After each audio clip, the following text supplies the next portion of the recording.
Good morning to you. Now, when we think about those vivid accusations by Dominic Cummings of chaos and confusion in Number 10 as the pandemic arrived, his charges about back covering and lies, this is clearly a gripping drive-by revenge shooting of a kind I don't think we've seen in British politics before. But how much does it actually matter to the rest of us? Well, the competence of men and women facing such a grave challenge is clearly a matter of life and death. Yes, you might say, but this is now history. Well, let's hope so. But the so-called Indian variant is on the march now, and our precious summer freedoms, including holidays, are again in doubt. In short, whatever happened a year ago, have they got their act together now?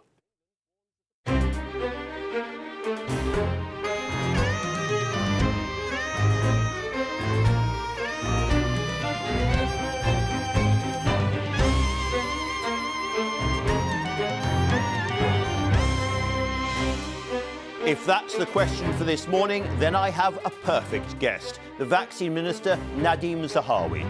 But there's another big political problem which can't be put off for much longer. The post-Brexit Northern Ireland Protocol is causing intense anger there.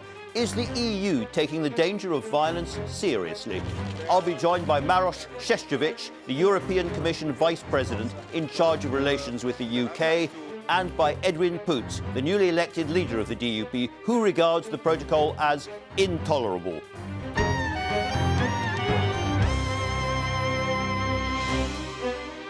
But we have some culture on the programme too, and I've been talking to the actor Jared Harris about playing heroes and villains. To review the news, I'm joined by the man who was here with me throughout the worst days of the pandemic, our health editor, Hugh Pym, and by the deputy political editor of The Guardian, Jess Elgert. A busy bank holiday weekend show that begins with the news from Roger Johnson.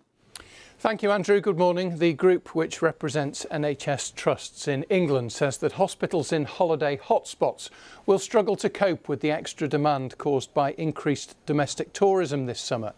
NHS providers say that while COVID admissions are nowhere near their previous peak, hospitals are dealing with a backlog of cases and a rise in demand for urgent care. Chelsea fans are celebrating the biggest prize in European club football for a second time after their team beat Manchester City in the Champions League final in Portugal last night. More than 16,000 supporters were allowed into the stadium in Porto. The host city was changed from Istanbul because of COVID restrictions. The situation in the Democratic Republic of Congo remains serious but under control, according to the country's president, a week after a devastating volcanic eruption. Hundreds of thousands of people fled the city of Goma as Mount Nyiragongo erupted. Yesterday, the government mistakenly announced a second eruption was imminent, causing more panic and evacuations. The Prime Minister, Boris Johnson, has married his fiancée, Carrie Simons, in a secret ceremony at Westminster Cathedral. The wedding was held in front of close friends and family yesterday, according to several newspapers, although Downing Street has declined to comment. And a new national flagship is to be commissioned by the government in a bid to boost British trade and industry overseas, the Prime Minister has said. The Royal Navy vessel, which cost a reported £200 million and will be in service for 30 years, would be used to host trade fairs and diplomatic meetings. It will be the successor to the Royal Yacht Britannia, which was retired in 1997. That's it from me. The next news here on BBC One is at 1 o'clock. Andrew, back to you. Very many thanks, Roger. Now, one story dominates most of the front pages, and it's the story of Boris Johnson's secret wedding. There we go, the Sun on Sunday, Boris' secret wedding. This is the first time, by the way, that a Prime Minister in office has married since Lord Liverpool, I beg your pardon, in 1822. He didn't have to deal with a pandemic, but he did have to deal with the end of the Napoleonic Wars and riots, including the Peterloo Massacre. Boris and Carrie get married in secret. Now, you'll see there's lots and lots of pictures of the happy couple, but they are not pictures from the wedding, we think, because we're told that she was married in white, and she's not wearing white in any of the pictures. Lots of newspapers, as it were, giving the impression that they were there, they saw it, but they didn't. Nice day for a whitewash wedding is the rather grimmer Sunday Mirror front page. Sunny people have ignored it. Hancock must go now over care deaths. That's a story we'll be talking about in this programme at some length. The Observer, again, avoids the wedding. but has a full frontal attack by Keir Starmer. He's been criticised occasionally for not being fully on the assault over the Prime Minister's handling of the pandemic, but he certainly is this morning. Prime Minister's botches could hit June plan to end the lockdown. And the main Labour charge seems to be that because the Indian variant was allowed to come into this country, we're going to lose our holidays. The Sunday Times has a story about the Wuhan leak. The pandemic starting in the Wuhan laboratory, a leak from there. Now, that's been talked about for a long time as a kind of conspiracy theory, but it's really gaining traction, partly because President Biden seems to give it credence and British spooks or spies agree with him, it says. And then again, Johnson is the first Prime Minister to wed in 199 years. And the Sunday Telegraph, finally, Prime Minister marries Carrie in secret ceremony, and a very interesting story there about all NHS staff now being obliged to be vaccinated, compulsory vaccination for all NHS staff. And we'll talk about that too, I am sure. Hugh Pym, let's start with the pandemic itself, because we are in a new situation this morning, aren't we? Well, Andrew, it's a very big week for ministers in all parts of the UK as they assess their plans to try to ease restrictions by late June in England, June the 21st, of course, the next stage in the roadmap, the ending of all legal restrictions. That's the idea. But ministers need to look at the data coming through on this Indian variant, the one first identified in India. How fast does it spread? How transmissible is it relative to the existing UK variant? And how many people will end up in hospitals? They still are not completely sure of its impact. And we've all seen those little graphs with very, very worrying fast upticks right at the end of them. I suppose the question is, are we now in a situation where the virus rips through the country again, very large numbers of infections, but because the NHS is not overwhelmed because of the vaccine programme, we kind of shrug and ignore it? I think there's an assumption that because of the great success of the vaccination programme, fewer people are ending up in hospital, and it has saved lives. Definitely, there's data to show that. What the officials and experts don't know is with this new variant, to what extent the vaccine will stop people ending up seriously ill and what pressure there will be on the NHS. That being said, certainly in England, the hotspot areas where this variant has been seen, they've had a pretty difficult time. It doesn't appear to be spreading greatly beyond that, but more data is needed. And of course, in Glasgow on the south side there, community transmission has set in and Glasgow's restrictions have been carried on for another week. And Westminster is still reeling, if I can use that cliched word, after Dominic Cummings' evidence on Wednesday. There's more stories. I think 3 papers have stories following up from that about care homes, including the Sunday Times. Yes, it's going to be one of the big ongoing questions leading right up to the public inquiry, very much raised by Dominic Cummings. Why were, in the case of England, 25,000 patients allowed to leave hospital and go to care homes? And certainly for a time, from late March through to mid-April, they weren't being tested. Now, the Sunday Times has a story, an email warning to Matt Hancock, the Health Secretary, at the end of March, saying staff were terrified that patients weren't being tested on their arrival. And the Observer as well having a story about a meeting earlier in March involving care home providers and Department of Health officials, again warning that testing was absolutely crucial. Now, Matt Hancock's argument is, he said at the time, they would test all patients leaving hospitals when they had the capacity. And of course, that didn't start happening till April. We'll get into all of that, I'm sure, with Nadhim Zahawi later on. Jess, let's talk about the politics of all of this, because looking at the assault from Dominic Cummings, you think, is there any way that Matt Hancock can survive? But most of the commentators have concluded he's actually in a stronger position as a result of this, not a weaker position, which seems a bit odd. Yeah, there seems to be some warmer words from Downing Street towards Matt Hancock. I mean, notably, they don't seem to actually really defend much of what happened during that time or defend many of the allegations against Hancock. But there are kind of warm words about how he and the Prime Minister have bonded over this time. And also, they underline quite rightly that Boris Johnson doesn't really like being bounced into sacking anyone. And Matt Hancock is a convenient lightning rod. Dominic Cummings, obviously, he wasn't bounced into sacking him after a series of revelations about where he'd been during the pandemic. And so Hancock does look safe for now. Potentially he might be removed in a later reshuffle, but some of the papers are saying now that he's the safest that he's ever been because Boris Johnson doesn't want to sack him because of the personal vendetta between them. Is there some sense, I don't want to be unfair about this, that this is now a government which looks at the local election results and thinks in that dreadful phrase, this has all been priced in, that it's not actually vulnerable, whatever the accusations are from Dominic Cummings, whatever the evidence, in the end, somehow it doesn't matter?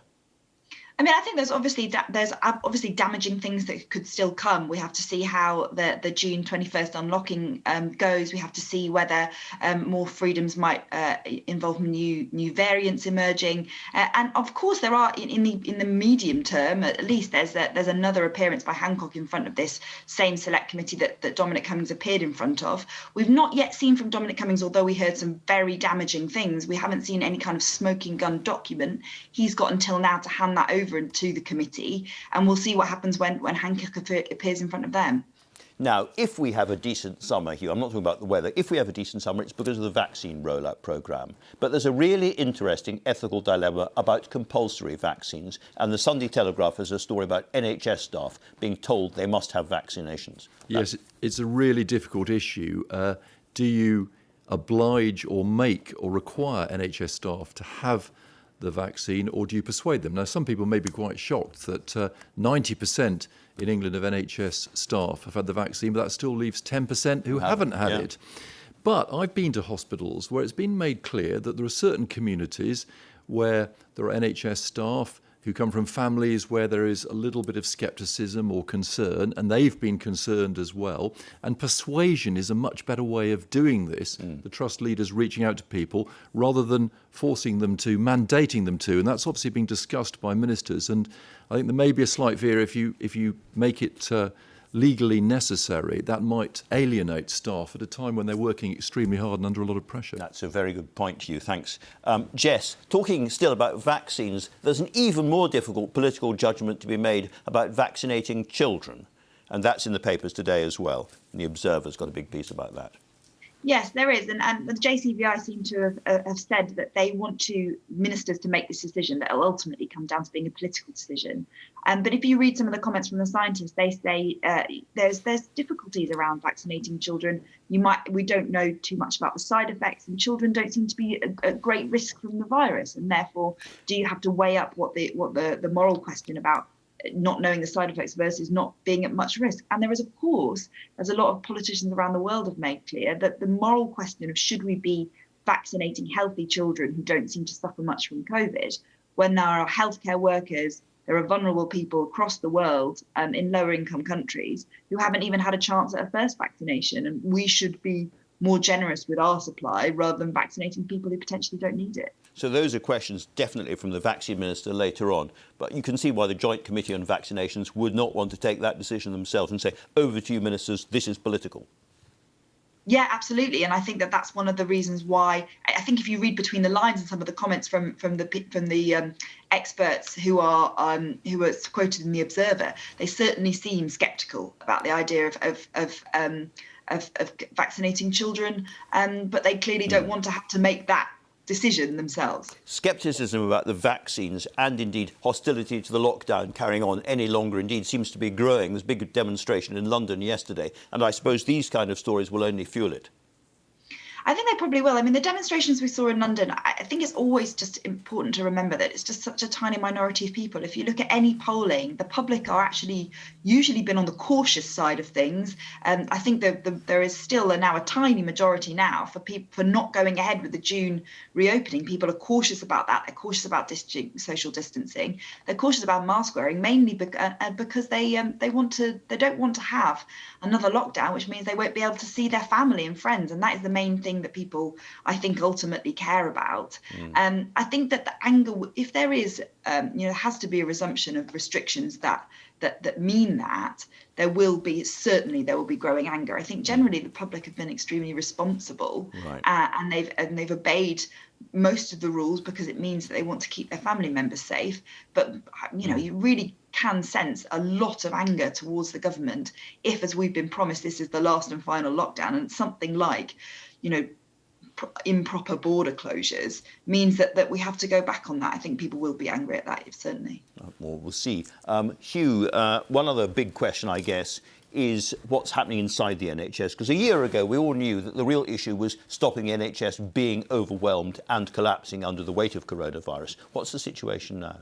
Well, Chris Hobson of NHS Providers, representing trusts in England, has warned that a lot of thought needs to go into the June the 21st decision because of the pressure on hospitals right now. More and more people presenting with health issues that maybe developed last year, they stayed away, and there's an attempt to get through this huge backlog of routine surgery, and they don't want to see a rise in COVID cases, which they are seeing in certain hotspot areas, although the large majority have either had one dose or no dose of a vaccine. So it's a sort of warning that the whole NHS is really at quite a difficult phase at the moment. It's a moment when lots of people are trying to assess the meaning of the coronavirus year.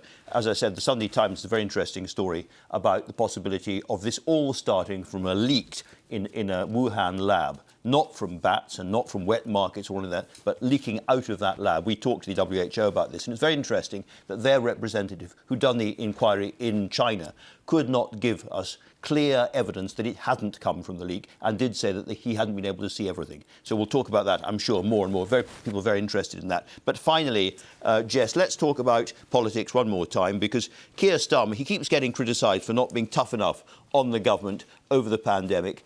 Looking at the Observer today, he has changed tone quite substantially. Yeah, this is certainly, I think you described it, Andrew, as a charge sheet, and that is how it feels. He sets out not just the Dominic Cummings case about the PM's personal reluctance to lock down in the autumn, and I think the autumn lockdown and the death there is going to be the real focus for the Labour Party attack. But also brings attention to quite a lot of other matters, that the failure of the test and trace system to really get going and until very late on in the pandemic. The lack of self-isolation payments, meaning that people simply couldn't afford to isolate, and also the border control, which I think is a subject that people feel very strongly about, particularly around this new variant and the threat that flights coming in from India for those extra few weeks, as it was, might have caused that variant to spread.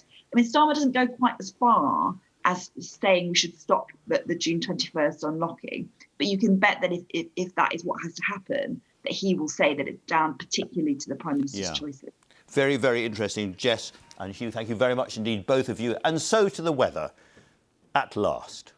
At last. Over to Louise Lear in the weather studio. Louise. We got there in the end, didn't we? And boy, did May make us wait, I have to say. But absolutely glorious out there at the moment. For some of us, there's a little bit of low cloud. There's been some fog around as well at the moment. You can see the sunshine desperately trying to break through in Suffolk. And I suspect that you will get to see some today. But this has been the story so far. There's been some low clouds and mist and fog that's been rolling in off the North Sea over the last few hours. So west has certainly been best so far in terms of sunshine, but we are optimistic that as we go through the day, the rest of us will see some sunshine. We might just get a little bit of low cloud lingering across that east coast and maybe one or two isolated showers in Scotland, but really that's nitpicking. Temperatures are going to respond, perhaps in the west where we've seen the best of the sun. That's where the best of the warmth is likely to be. The high still with us for Bank Holiday Monday. More of the same as well. In fact, if anything, with the southeasterly breeze dragging in even warmer air off the near continent, temperatures will peak into the mid-20s for Bank Holiday Monday. Absolutely incredible. However, there is a risk of a frontal system pushing in through the middle part of the week, and that could bring some sharp, possibly some thundery downpours. So we're going to start off in June with some warmth and some sun, but some thundery showers developing by the middle part of the week. There you go, Andrew. It's not going to last forever, is it? Nothing ever does. Don't say we don't bring you good news on this programme, albeit it has to come from the weather studio. Now then, the Northern Ireland Protocol is paperwork emerging from Brexit. It was meant to ensure no hard border between the two parts of Ireland. But because it means a trade border between Northern Ireland and Great Britain, it's already made daily life more difficult for people living in Northern Ireland, as well as provoking anger amongst the unionist community. It is the front line of ongoing Brexit tensions between the UK and the EU. In a minute, I'm going to be talking to Maros Sefcovic, who is the man the EU has put in charge of relations with the UK. But first, I'm joined now by Edwin Poots, the newly elected leader of the DUP, the Democratic Unionist Party. Mr. Poots, welcome. You have said that this protocol is intolerable. Why? Well, we have a grace period currently. When those grace periods end, we're going to have 15,000 checks per week of goods coming from Great Britain to Northern Ireland. So there's more checks in the port of Belfast and Arran than there is in Rotterdam, Europe's biggest port. We have more checks between Great Britain and Northern Ireland than there is between Russia, Ukraine, Belarus, Moldova, all of those countries on the eastern part of the European Union. And I'm asking the question of the European Union, are they more trustworthy trading partners than Great Britain? And of course that isn't the case. So we really need to ditch the protocol and ditch these checks because they're hugely damaging to the lowest paid workers anywhere in the United Kingdom and Northern Ireland. Ursula von der Leyen, who's head of the EU Commission, says the protocol is the only possible solution to ensure peace and stability in Northern Ireland. What is your alternative? Well, I'm not sure where Ursula von der Leyen is looking at, because we have violence on our streets in Northern Ireland that hasn't been the case for years, and that's in the back of this protocol. And it vexes me because the European Commission over the years have put their heart and soul into winning peace in Northern Ireland, and the current batch of commissioners don't seem to care for the peace process in Northern Ireland, and that really needs to change. That attitude needs to change. They are doing demonstrable harm to every individual in Northern Ireland, and it's having a devastating impact. Do you want the British government to trigger Article 16, which would put a break to all of this now?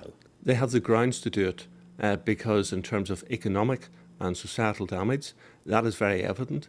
So leading food suppliers are saying they are, when this grace period comes in, are going to struggle to supply hospitals, to supply schools, to supply prisons with food. We have a circumstance where medicines and medical devices, over 90% of them come from Great Britain to Northern Ireland. New modern cancer drugs not being able to get in. So all of the criteria can be met and easily met. And remember, the European Union triggered Article 16 very easily when they wanted to stop vaccinations coming through Northern Ireland to Great Britain. Your predecessor, Arlene, well, they didn't trigger it, of course, did they? They threatened to trigger it and then they pulled back. But your predecessor, Arlene Foster, points out the marching season is quite close and that this situation could provoke violence over the summer. Do you agree with her? I do agree with that, and I don't want to use a threat of violence in terms of this. Our arguments are very clear, they're very coherent. This is the European Union seeking to punish the United Kingdom, and as a consequence, Northern Ireland is being used as a plaything for the European Union. I can assure you, Northern Ireland should be nobody's plaything. We are citizens of the United Kingdom, we were citizens of the European Union, and we deserve to be treated with the same respect as everybody else. Thanks for the moment, Mr. Poots.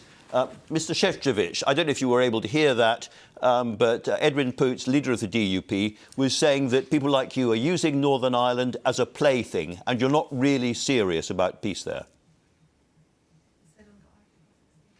No, I think that we really do our utmost to make sure that also in practice we demonstrate our total commitment to the Good Friday Belfast Agreement. And therefore, I mean, we've been looking for the 4 years what would be the best solution to the very sensitive situation in Northern Ireland. And for us, and not only for us, but also for the UK government, the response was very clear that it was the protocol on Ireland and Northern Ireland. And I think that now what we should do is to focus on the policies and politics that rather unite than divide us. And therefore, I think we have also to turn the table a little bit in this discussion and look what protocol brings as an opportunity to Northern Ireland. Because I think there is unparalleled access to two very important markets, 500 million consumers of unparalleled purchasing power and unique opportunity for business people. So I think that's what we have to discuss. And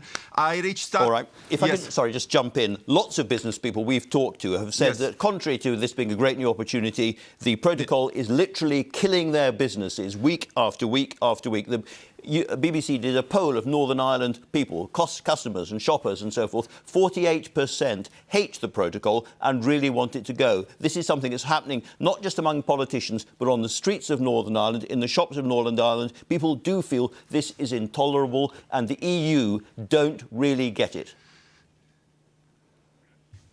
No, I think we are working absolutely flat out to make sure that protocol operates as smoothly as possible. And we are really working on daily basis how to make sure that the implementation of the protocol is taking care of the daily problems of the citizens of Northern Ireland. We've been looking for the solutions, how to deal with tagging the cattle, what to do with assistant dogs, how also to address other issues which are brought to our table. But I think that we need also the same from the UK side, because I am still waiting when the UK side will bring something to the table which would make the operation of the BCPs smoother. We need access to IT system. We need the BCPs to be staffed properly and the staff to be properly trained. Sure. And I think this is what we need to focus on jointly. Mr. Poots said that this all started, or the current crisis began, when at the end of January, the 29th of January, I think, the EU threatened to trigger Article 16. It was about the crossing of vaccines across the border. And although the EU pulled back, that did provoke a really angry reaction in Northern Ireland, from which the situation has not yet recovered. I think that we discussed it on many occasions. We never triggered Article 16. It was a mistake. It didn't last more than 3 hours, and we apologized for it. And I think that learning also from that mistake, I would really say that we should now focus on the future. So, how can we properly and fully implement the protocol in a way that it would work for the people of the Northern Ireland? You know, we showed, that was the moment? Would say, Sorry, do you accept that was the moment when the people of Northern Ireland lost faith in the protocol? I think that it's very difficult to analyze, you know, the timelines here and there. And as I said, it happened 3 months ago. And therefore, what I am suggesting and what I did since that, I did several outreaches to the Northern Ireland or political representatives or the people from the business community. And I'm going to do that again, because I would like to hear from Mr. Poots himself, but also from other leaders of the political parties who form Northern Irish executive and discuss with them what we can do better before our next joint committee, which we will have in London with my counterpart, Mr. Frost, hopefully by mid-June, and how concretely we can advance the thing. Because, as I'm saying, EU is bringing a lot to the table. We showed unparalleled. Just let me finish, Mr. Marr. Just imagine that for the first time in the history of the European Union, we actually outsource the control of our external border to the third country, to the UK. And we are really working very closely to make sure that the protocol is transformed into the opportunity. So I would like really focus on making sure that the businesses will grow in Northern Ireland, that the businessmen would like to open the shop. They will have this free, unparalleled access to the 2 biggest markets in the world. So I think that if we look at it, and if you, for example, look at the analysis, what is written in Invest Northern Ireland, there is plenty of opportunities how to transform the protocol in something positive, good for the future, which would guarantee the peace, stability and prosperity for all island of Ireland. Right. And yet, the EU is taking the UK government to court over the grace periods. Without those grace periods, there would be shortages in supermarkets in Northern Ireland. At the very least, could you not pull that court action and allow those grace periods to carry on, to allow shoppers in Northern Ireland to get the food they want? We are working on all the sensitive issues, including the supplies of medicines. But, you know, if you ask me about the legal action, what was the reason for it? Because second time, within a short period of time, the UK government has breached its obligation under the international law. And if we have to trust the UK that they will actually, you know, control our external border and access to the European internal market, we want to be sure that once we sign the international agreement, that they are properly honored and respected. I was waiting eagerly to the response to our start of the legal action from the UK government. And to be honest, we are disappointed because it was political response to very serious legal issues. So I hope that we will be able to cover some of the ground and find joint approach how to solve these problems, and not the unilateral one as we have seen it in the past. Maybe just to remind Mr. Marr, I was negotiating personally. You were? Yeah. I was just going to give you another possible solution. If the politics are so difficult, there's a trusted trader scheme which would allow a supermarket like Sainsbury's, which has no, so far as I'm aware, no supermarkets south of the border, to send its goods from Great Britain into Northern Ireland without all the checks, without all the restrictions. Now, given that none of that food is going to enter the sacred single market, why would that be a problem?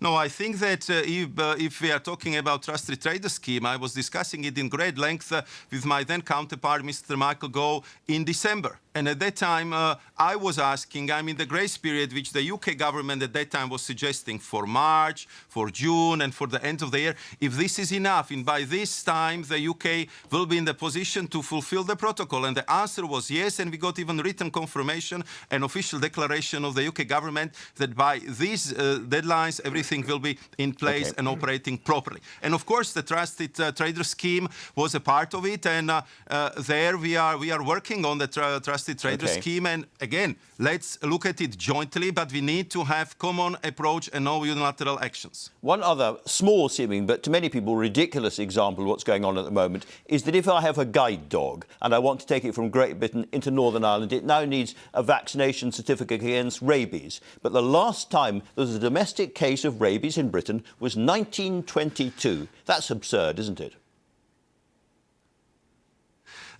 Look, I mean, this is exactly what I mentioned as an example, which we can definitely solve. But if you want even a better example how we can get rid of 80% of possible checks of goods and animals arriving to Northern Ireland, let's go for the veterinary agreement, which we have, for example, with Switzerland. I understand the point of the UK that United Kingdom wants to have the freedom to sign another free trade agreements, and it's absolutely fine. But we know that all these agreements take time to be negotiated and to be approved. So I even offered to have this Switzerland type veterinary agreement on temporary basis, which would help us to bridge over the current problems, which would get rid of 80% of checks and all the things you just described. And I think that it would be right thing to do. It would calm down the situation. It would help all sides to build necessary infrastructure and address the issues which I raised by the stakeholders. And by the way, this was one of the key asks which I heard in the meeting which I had with Northern Irish business representatives and Ulster's Farmers Union. We are ready to do so, but we just need to get over, I would say, ideology into pragmatism and real politics and go for this type of veterinary agreement, which could be done just like this within, a few weeks, and we get rid of 80% of the checks and the problems we are discussing. Mr. Poots was just talking about the need for Boris Johnson to trigger Article 16 on the British side very soon. If that happened, what would you do? Would you start to build a hard border on the island of Ireland? What we have said many times, and I think that our commitment to the Great Friday Belfast Agreement is absolute. And the key prerequisite for that is avoidance of the hard border. Therefore, we've been negotiating the protocol for 4 years because we jointly came to the conclusion that this is best possible solution. And I think that the respect of Good Friday agreements is not only important to UK, Ireland, Northern Ireland, but also to very important co-guarantor like United States of America. So I think that here we should simply respect the international commitments. And I think that what we need in our EU-UK relationship is more of a cooperation, joint approach, and not unilateral actions, because I think it would further sour our relationship, and I think to build it on top of the pictures which have been dominating the European press when European citizens been put in detention cells or being fingerprinted just because they wanted to visit the United Kingdom. It doesn't help the atmospheres, and therefore I think that we need to calm down, focus on how we are going to resolve the problems, and focus on the future. All right. In a very calm sense, Mr. Sefcovic, what matters more to you? The future of peace in Northern Ireland or the purity of the single market?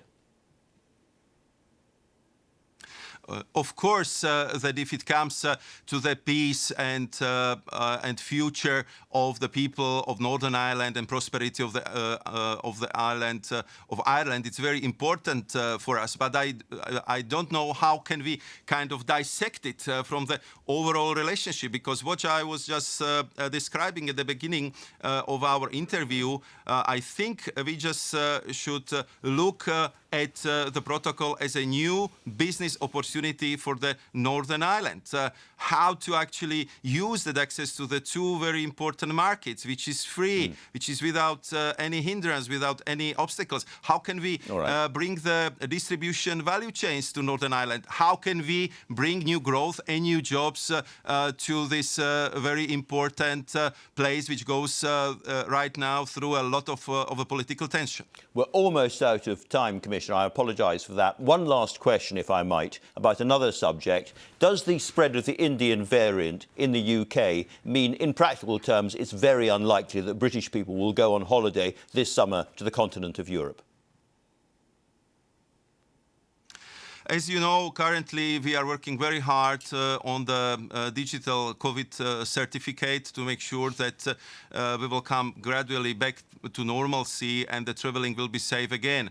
And we are in very close contact with our British partners because, of course, I know that the Europeans would like to welcome British tourists. We have lots of personal links built over the years, and I believe that also for the future we would focus on how to build a strategic partnership between EU and the UK. So I'm sure that we'll do our utmost, of course, provided that the health situation would warrant it, to make sure that we can also open doors for British holidaymakers in the next summer. Mr. Sefcovic, it's been a great pleasure to have you on the show. Thank you very much indeed for talking to us. Now, Mr. Poots is in fact still here, so you heard some of that, all of that, I think. What's your reaction? Well, the European Union still are on tunnel vision in respect of the protocol and nothing but the protocol. The reality is they're playing fast and loose with the peace process in Northern Ireland as a consequence of that.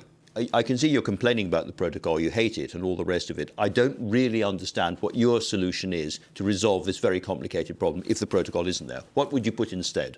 I'm fully up for protecting the single market. And in doing that, we do not need to have barriers to food that's consumed in Northern Ireland, to medicines that are being used in Northern Ireland to protect the single market. So the barriers that are being placed, which is contrary to the Belfast Agreement, Good Friday Agreement, need to be removed. And we can provide checks between Northern Ireland or between Great Britain and the European Union in Northern Ireland. It doesn't have to be at the border. It can be at another location in Northern Ireland, including the ports. What about Mr. Sefcovic's suggestion of a Swiss-style agreement on food and agriculture and animals, at least for a short period of time? Do you like that idea? That struck me as a temporary solution. I want permanent solutions. And the permanent solution is to take the barriers away between Great Britain and Northern Ireland and provide security in terms of the single market, that goods that are entering the European Union from Great Britain have the appropriate checks. So basically a kind of a semi-open border going forward in perpetuity for goods, even if that means some risk to the single market. I believe that we can eradicate virtually all of the risks to the single market by having checks on the goods that are going to the European Union based in Northern Ireland. That deals with the single market issue, and it still allows all of the food, all of the medicines that are travelling to Northern Ireland from Great Britain to arrive without huge costs, £25 million of cost per year being added to the public purse. Do you think, where we are now, that unionism is in greater peril than ever before? Unionism has always had its struggles. We see what's going on in Scotland in particular, and Boris Johnson is a unionist leader. He really should not have his lawyers arguing in court that the Act of Union has been done away with as a result of the withdrawal agreement. And I would encourage the Prime Minister Johnson, who is a unionist, to pull back from that circumstance. Talking of unionism, the leadership contest which you won was very brutal and deeply hurt Arlene Foster. Do you have any regrets at all about the way it was fought? Elections are bruising. Election contests are bruising. It's happened across political parties all across Great Britain and other parts of the world. We recover from these things, we pull together, and we fight for the common cause, which is a union between Great Britain and Northern Ireland, which we cherish. Edwin Poots, thanks very much for coming in and talking to us. Now, the last few years have been a golden era for television drama. Jared Harris has starred in much of it. Chernobyl, The Crown, Mad Men, to name but a few. His latest role sees him playing a sinister character in The Beasts Must Die, a modern take on the 1930s mystery novel by Cecil Day Lewis, former poet laureate who was also a best-selling crime writer. Guilt is an atonement. It's self-indulgence.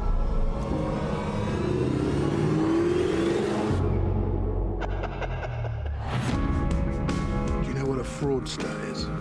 They make you feel special, wanted. He made a big grown-up mess, and you left me to manage it all on my own. Jared, this is a very different version from the original. I wonder what you think Cecil Day Lewis would have made of the adaptation. I think you'd understand why it had been changed and why it had been updated. And I hope you'd be pleased with it. I mean, you know, it's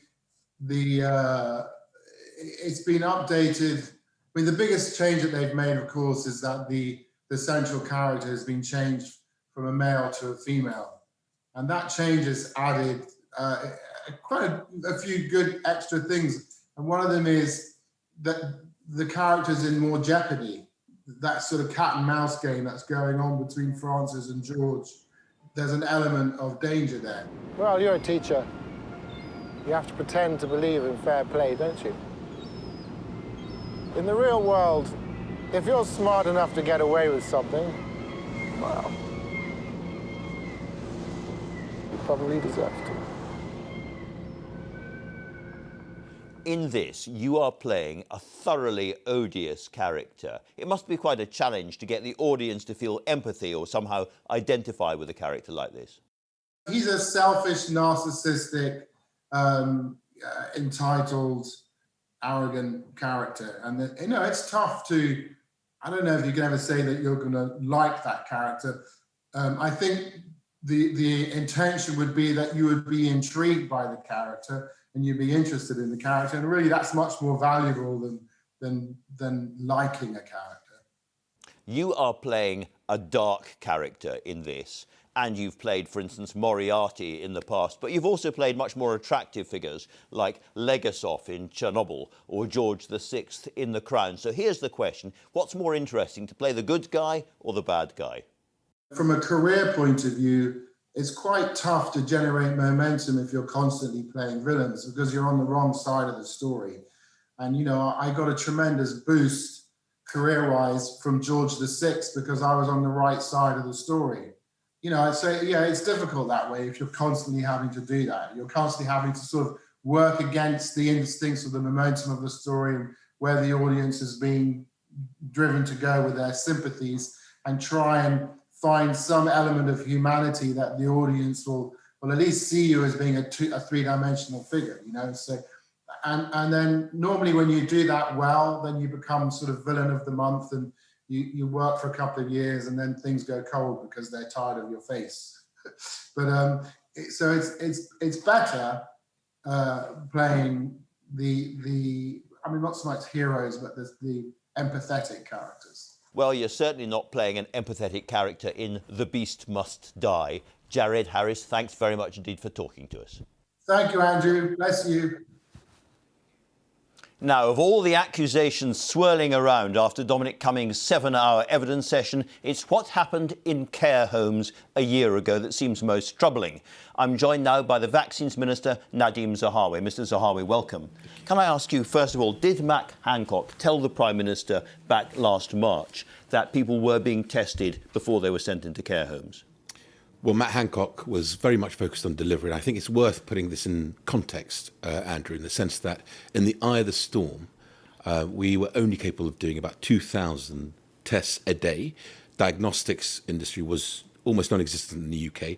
In the last 7 days, we've done over 6 million tests in the United Kingdom. So that's the big difference. Now, what Matt did was to say that people going into care homes absolutely should be tested, and then the system, the NHS, operationalised that and grew that number from 2,000 a day to the first target, which was 100,000. I think it's the right thing to do, to set targets, as we've done with the vaccination programme, because Matt's focus from day one has always been delivery, delivery, delivery.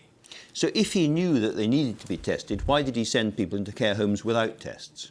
Well, again, look, hindsight is a wonderful thing.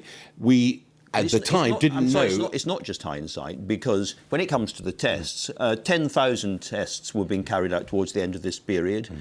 In total, we're talking about 25,000 people. So if things had been better organised, they could physically have been tested. And you did know about asymptomatic transition, and you did know about community transmission as well. So it's not hindsight. A lot of people were saying at the time, these people need to be tested. Except, again, we can sit here and sort of argue the toss about asymptomatic transmission, forgive me, and when we really knew about that. But the whole point is you use every resource available to you to the best of your ability to save and to protect as many people as possible. Now, at that time, we entered a pandemic with the capability of only doing about 2,000 tests a day. We grew that. Matt Hancock very much made sure that happens with a 100,000 target, and then grew it even further, where we now do over 1 million, have the capacity to do over 1 million tests a day. That is the big difference. Now, of course, when the inquiry is held, and we will look at all these things in detail, we will, of course, examine where we could do better. In any system, you have to learn from the challenges you're faced and how you actually dealt with them. But to say that we didn't deal with them to the best of our capability, with the resources that were available to us, is a mistake, is wrong. You did have the tests, and you did have the advice, and as a government, you must have known the danger. And yet this happened, and 36,000 people have so far died in British care homes. It's a huge, huge problem for the whole country. Of course. And I ask you again, did you do everything that you could possibly have done, really? I believe we did, and I tell you for why. If you look at Jenny Harris's statement at the press conference last week, talking about, actually, it's not just the bulk of the infections didn't come from the discharge of patients into care homes. Every death is a death too many. Of course, you're absolutely right to say that we should challenge ourselves. But let's not forget, in the eye of the storm, we only had 2,000 tests a day capacity. Now that is over 1 million tests a day. That is the big difference. Well, let's go back to the Jenny Harris comment that you made, because that's been fiercely attacked by the National Care Forum. I would make the point that if you don't know how many people you're sending from hospitals into care homes have got COVID-19, how can you possibly know who got it from whom? They say that the figures you've referred to are at best a partial picture and at worst an unrecognisable representation of the impact that hospital discharge in the absence of testing had. Well, as I say, we have to make sure we do the best we can in the circumstances we find ourselves with the capability we had. We only had the capability to do 2,000 tests a day. We've grown that. The target set to get to 100,000 was met and then exceeded, where we now can do over 1 million tests a day. Yeah. You only can do what you can do with the resources you have available to you, Andrew. That is the whole point. OK. By the end of April, you were doing 500,000 tests a day, according to official figures, and we're talking about 25,000 people. So it would have been perfectly possible to do those tests at the time. Let's just remind ourselves what Matt Hancock said at the time, or shortly afterwards. Right from the start, it's been clear that this horrible virus affects older people most. So right from the start, we've tried to throw a protective ring around our care homes. We set out our first advice in February, and as the virus grew, we strengthened it throughout. We've made sure that care homes have the resources they need to control the spread of infection. Now, I'm using my words very, very carefully, and I really mean this. Do you think now the government threw a protective ring around the care homes? I think absolutely the government... you do? Yes, I do, because, Andrew, it's easy with the benefit of hindsight to claim, learn the lessons, and we will learn those lessons. But when you have a capacity at the time that's constrained by your diagnostics industry, and as you grow it, the system, I can tell you, on the 15th of April, the adult social care plan was published. The system then began to operationalise, as we've done with vaccines. We placed residents of care homes... Too late. Hold on a second. Too late. Hold on, it's really important. We placed the residents of care homes at the top of the list of phase 1 of the vaccination programme. They were number 1 to get that protection. The NHS, when they operationalised that social care plan, took a while as we built up our testing capacity. This is way before the vaccine programme had actually started. And at this stage, you did have the tests if you wanted to use them or if you prioritised them. Here's the advice to care homes on the 25th of January. Face masks do not provide protection from respiratory viruses such as COVID-19 and do not need to be worn by staff. It remains very unlikely that people receiving care in a care home will become infected. And that advice was in place until the 13th of March. Did that protect care homes? Well, as I say, we were learning, we were entering this pandemic with very little knowledge about this virus.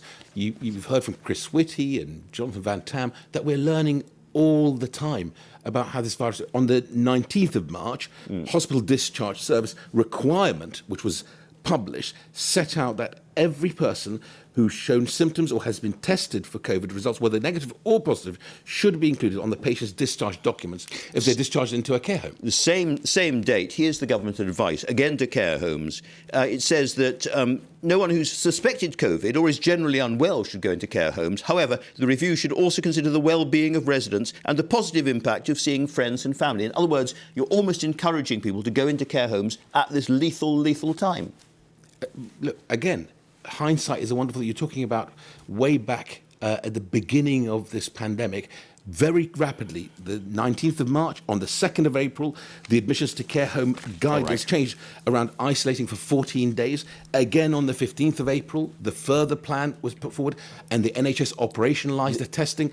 On the 15th of May, 600 million was given to infection control. On the 18th of September... This is now quite late in the story. I hear you, but we will learn those lessons, Andrew. All I'm saying is, hindsight is a wonderful thing. All I'm asking you, Minister, is for, as it were, Dominic Cummings made an apology in his evidence. He said, you know what, we got things wrong and I'm really, really sorry. All I'm asking you on behalf of the government is to do the same thing now. So all I would say to you is we're going to have an inquiry, a proper public inquiry, where ministers and civil servants and frontline practitioners can come and give evidence under oath so we hear the full story. And if we made mistakes, of course, we will absolutely come forward and apologise for them. And, of course, we will learn from them. That's the important point, Andrew. I hear that, but that inquiry is a long way ahead. Yes. Right now, the Indian variant is marching around the country, and people watching this programme and others need to have confidence that the government has learned from the mistakes that were made a year ago, really understands them, and is not going to make those kind of mistakes again.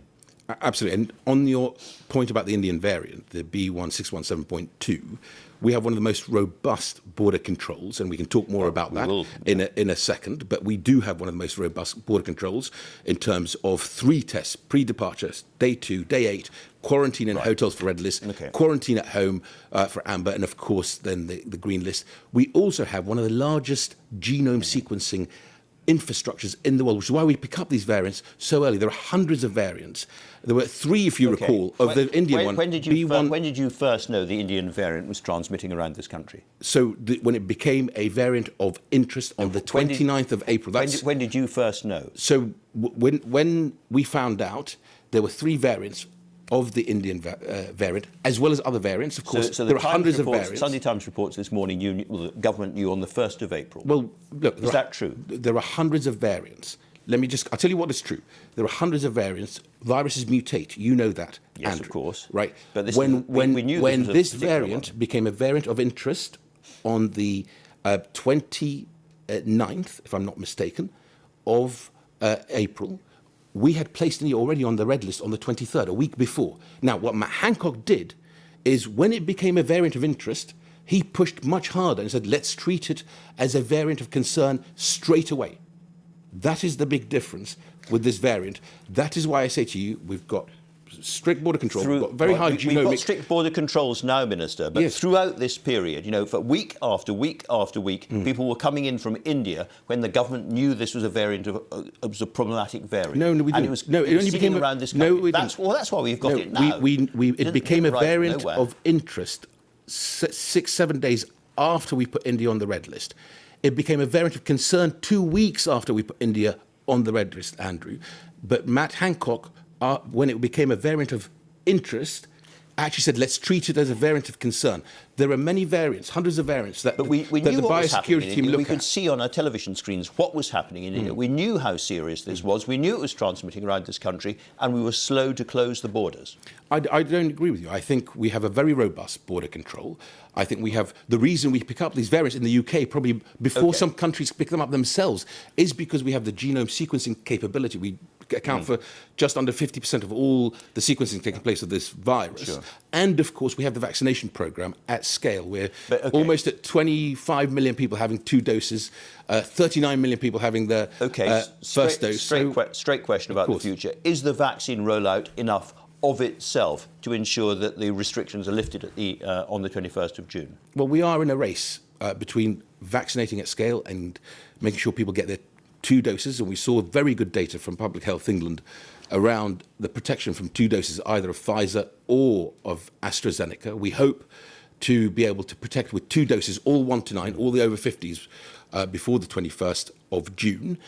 We will make sure we vaccinate at scale, but, and here's the important thing, we will share the evidence with the country on the 14th of June to basically explain exactly where we are on infection rates, on hospitalisation, and of course, sadly, of death. If you remember the 4 tests the Prime Minister set out. We come to the strategy, which is really interesting, and some people quite confusing. Is the real plan now to allow the epidemic to carry on growing so long as hospitalisations aren't so great that they overwhelm the NHS? Well, look, as this pandemic transitions to becoming endemic, and we're making plans for the autumn boost and next year for an annual vaccination programme in the same way we vaccinate for flu, we're going to have to live with a certain amount of COVID being transmitted. The important thing is the 4 tests. 1 is vaccines continue to work effectively against it. Big tick, that's happening. 2, that the vaccine efficacy continues at scale. Forgive me, the vaccines continue at scale. 3, infection rates. We have to keep them low to make sure we manage hospitalisation and the pressure on the NHS. That's a no, really. You're saying no, I'm saying to you, these are the 4 tests. The 4th test is the variants of concern. If those tests are met, we will share that data with the nation on the 14th of June. We have to be very careful about these variants. Could we open on the 21st of June if the epidemic is still increasing in this country? Well, as I said, there are 4 tests. One of them is the infection rates. We've got to bear down. The answer is no to that, isn't it? No, it's not. What I'm saying to you is we have to be cautious. We have to look at the data and share it with the country. Are we still vaccinating at scale? Big tick. Are the vaccines working? Yes. Okay. But are infection rates too high for us to then not be able to proceed because there are too many people going into hospital? I don't know the answer to that yet, but we will know it on the hopefully on the 14th. A few more weeks. Okay. Steady as she goes, and we'll get there. Let's take the not unreasonable prediction that at that period is still a difficult and confusing situation. Could we, in those circumstances, find that on the 21st of June, for instance, we kept our attachment to face masks and we kept home working, but we got rid of the rule of 6 and were therefore allowed the hospitality? I mean, in other words, some kind of fudging of the opening. Some opening, but not total opening. We need to look at the data. I go back and say, that's a possibility. Look, we have to look at the data, and we will share that with the country. It would be completely wrong for me to now speculate. There are many, many people watching your programme in jobs and businesses who want to basically follow the exact direction the government is giving them, whilst taking personal responsibility, of course. So on the 14th, when we have enough data, at the moment we don't have enough data. There are some parts of the country where there's literally no B1617.2 and everything is pretty stable. Other parts of the country, it is beginning to overtake the B117 variant, the Kent variant. We have to look at the next couple of weeks, and then we'll share that with the country. A specific question. Is it the case that NHS workers should have compulsory vaccinations now? So I think it's important that we ask ourselves the question, just the way we've been talking about the most vulnerable, those residents of care homes, and how we protect them if they get infected with COVID, or even, dare I say, with flu. Because they're so fragile, they can die. So it's right for us. We've just consulted with the social care workforce around the condition of deployment, having to be vaccinated. One of the things that's come through is that maybe the whole of the care and healthcare system should be consulted, should be looked at. Including the NHS. So including the NHS. So it would be remiss, it would be irresponsible us as a government and ministers not to ask that question, not to think about it and consider it, because clearly, people being infected in hospital through COVID, or dare I say, in other years in flu, who are very fragile. There is a precedent for this. Of course, surgeons have to be vaccinated for hepatitis B before they can practice as surgeons. Rightly so, because there is a responsibility to protect those that are most vulnerable, and it's right to look at that. One other really difficult moral dilemma, ethical dilemma for ministers now is whether children should be vaccinated. What's your view? So we've seen the US regulator and the Canadian regulator approve the Pfizer-BioNTech vaccine for 12 to 15-year-olds. Our regulator will look at the clinical trial evidence of this. The Joint Committee on Vaccination and Immunisation will look at this, because vaccines need to be safe for children, because you're, of course, protecting them. Some children suffer from long COVID, but you're protecting their families and their communities. We are, in terms of deployment... As a minister, do you know what you would do? I mean, in terms of... It's a difficult decision. It is a difficult decision. It's not just a scientific one. It's a real moral decision. So what would you do? It is. So children being out of school because schools were shut have a mental healthcare impact on those children. I think the Joint Committee on Vaccination and Immunisation have to consider all these things. Right. I will absolutely follow their recommendation. OK, Nadhim Zahawi, thanks very much indeed for coming in and answering all of those. Thanks to my guests, all of them, and thanks, of course, to you for watching. Have a great bank holiday weekend. I will see you, God willing, next week. Goodbye.